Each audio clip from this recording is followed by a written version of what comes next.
Hey guys, you're back with Steph and Dennis, and today we're here with a fun video for you. About a year ago, actually exactly a year ago today, we were featured on CNBC Make It's Millennial Money series. And for anyone who didn't see our video on there or just hasn't heard of it in general, it's basically a series on money transparency, salary transparency, and they break down people, whether it's individuals or couples, in different cities, in different locations, and at different income levels, how much they make, how much they spend, how much they save, and pretty much everything to do with their money and their income. So we filmed it just over a year ago in early pandemic times. So basically today, and also about 5 months after we started getting serious on our YouTube channel. So we were still pretty new into it, a few months in, but definitely different than where we're at today. So if you haven't seen the video, we'll link the original down below for you, as well as a few different reaction channels who reacted to it too, if you want to check those out. But today we're gonna watch it again for the first time in full together and share everything that's changed or been updated in our lives. So whether that's the job we have, the income we have, how we spend, save, budget our money, everything in between, and everything like that. So anything that's changed, and also little anecdotes about some of the comments we got on the video too that are kind of interesting. So if you're excited for this video and more content like this to come in the future, show us some love down below, hit that subscribe button if you haven't already, and let's jump into the updated reaction. Okay, now we're over at the desk and we're gonna start watching the video and giving you all the updates. So let's kick it off. Let's do it.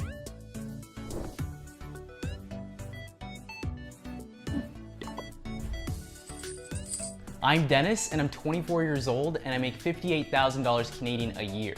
My name's Steph. I just turned 24 years old, and I make $60,000 Canadian a year. Combined, we make $118,000 Canadian a year.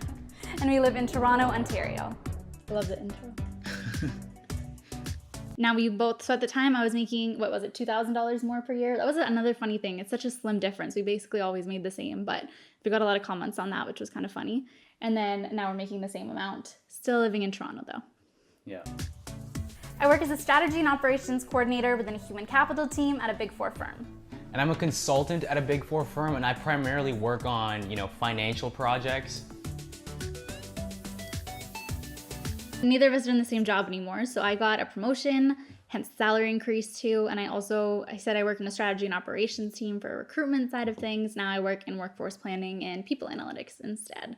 Yeah. Both still working from home. Yeah, so I still work on the same team. I did get a promotion, which was obviously really big, came with a big pay bump, so I went from that $58,000 to $72,000 pretty much all at once. But yeah, once again, still doing the same type of work, but yeah, just more money and more responsibilities. So when it comes to budgeting, every month we look at our transactions and we see where we were spending in each category.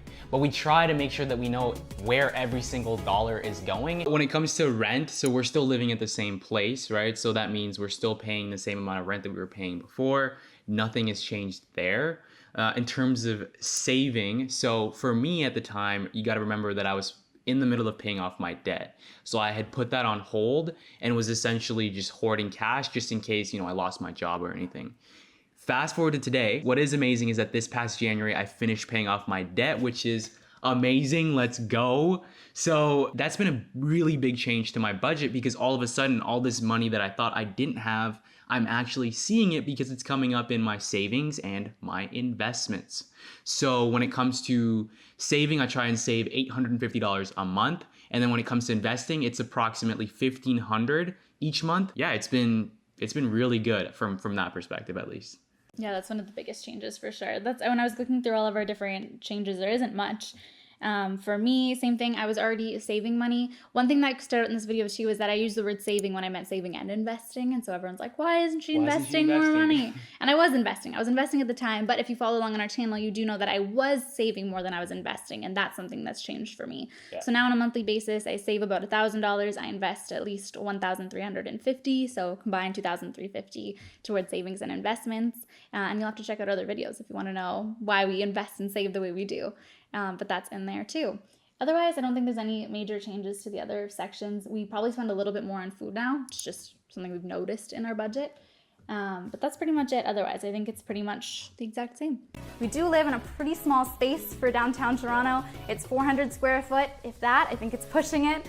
They call it a one bedroom, but it's more of a bachelor style space. We've been living together for 2 years now and we're planning to continue that, but we don't personally feel the need to have any sort of joint accounts. So we have completely separate accounts. We split all of our expenses right down the middle. It's just what works best for us. It works for our budget so that we can really plan it out.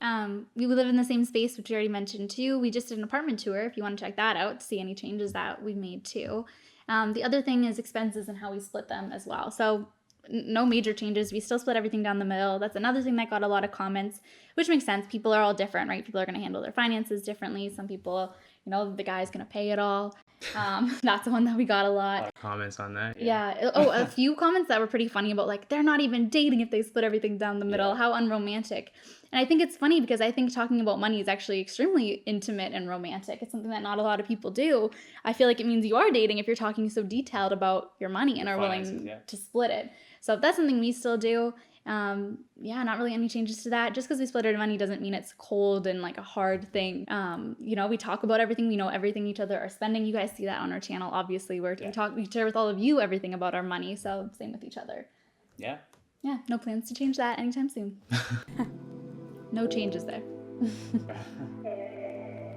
Before we get started, destroy the like button. So we actually started our YouTube channel, Steph and Den, last year in August. Okay, I want to pause it right away. Wow. Yeah. So at the time when this was filmed, I guess we had 3,000, about 3,000 subscribers, which was crazy at the time because it still felt like a lot to us because we were new to it. And I guess we had been filming videos seriously for about 5 months when we filmed this.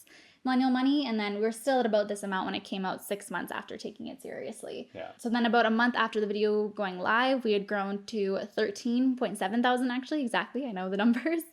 So a mix of traffic to our channel from this video on CNBC Make It going live, and also Graham Stephan's reaction too, which was great. Patricia Bright's reaction. Oh yeah, Patricia Bright. She was a huge one too. What was good about her though is she was later. So the first month, that growth was all from the original video going out, and then Patricia like surprise reacted to it about a month after it went live, which was really exciting. Like popped back up. We thought it was all the hype was done. But that was fun. We got a little boost from that, which was amazing. I think people think that if you do something like this, then boom, you're all of a sudden going to be huge. A lot of people start YouTube channels after being on Millennial Money and don't see a lot of growth because they didn't already have videos on their channel and stuff like that. So for us, we grew in about a month to about 10,000 more to 13,000. And then 6 months later, we had only grown to 18,000. So big boost, and then, gradual growth throughout the rest of the year. And then now at this point, 1 year after it going live, we're at about 42,000 subscribers. So some great growth. Our goal for the year is getting to 100,000, which is, fingers crossed. The numbers aren't everything, and that's not something you can control, but our goal is to continue to post consistently. You all are seeing, changes in our content, more investing, and pretty much all money content too. This time last year, we were posting more about careers and consulting, so lots of changes over time as well. Yeah, we're excited to have everyone along on this journey.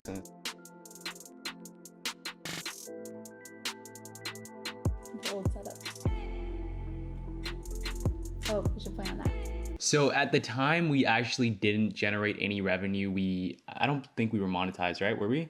Had just been monetized. Yeah. So if we had just been monetized, we weren't making any money. Pretty much just potentially cents, right? And that's nothing. But anyways, fast forward to today, and we are going to be taking you guys on our YouTube money journey, and how you can turn your side hustle essentially into a business. We will be taking you on that journey. Fast forward to today, we are making money. You guys have seen some sponsorship deals that we've done as well. In terms of ad revenue directly from YouTube, that has gone up as well, and we will be sharing that in the future. Stay tuned. Exactly.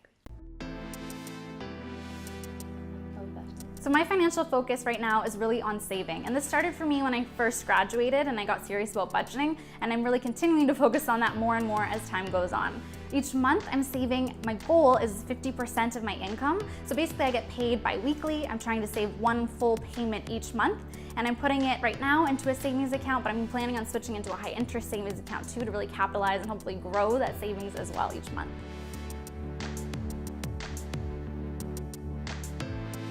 Okay, so I think that's the USD cost too. I don't remember if that was or not, but we just did a video too that you can check out. I now have about $50,000 or just over that in my savings and investing accounts. And again, as you know, I now put about 60% of my monthly income into savings and investments, but more than half of that is to investing instead of saving. So right now, I'm actually not even paying back my student loans. All that money is actually going towards my savings, and I'm keeping that aside. and it's sort of helping me with my rainy day fund should anything happen, you know, me losing a job or, you know, anything else happening financially. So that 5,000, is it USD? I don't know. I think so. Whatever that money, whatever that amount of money is, I ended up throwing that into my debt directly. And then shortly after that, I just started aggressively paying back my debt again. And then in January 2021, completely paid it off. And then if we fast forward to today, in my savings and my investments, I have $20,000, I believe, around there, give or take. Thanks so much for watching. Don't forget to subscribe to CNBC Make It and Steph and Den down below. That's it. All right, guys, so that's a wrap on this video. We took a trip in our time machine today and we went back a year. And yeah, we hope that you guys like the updates. Obviously, if you've been tuned into our channel, you know we're all about the money and the investments moving forward. Let's go. As usual, we've got some cool videos coming up, like, do you have enough money to retire? You should probably ask yourself that question.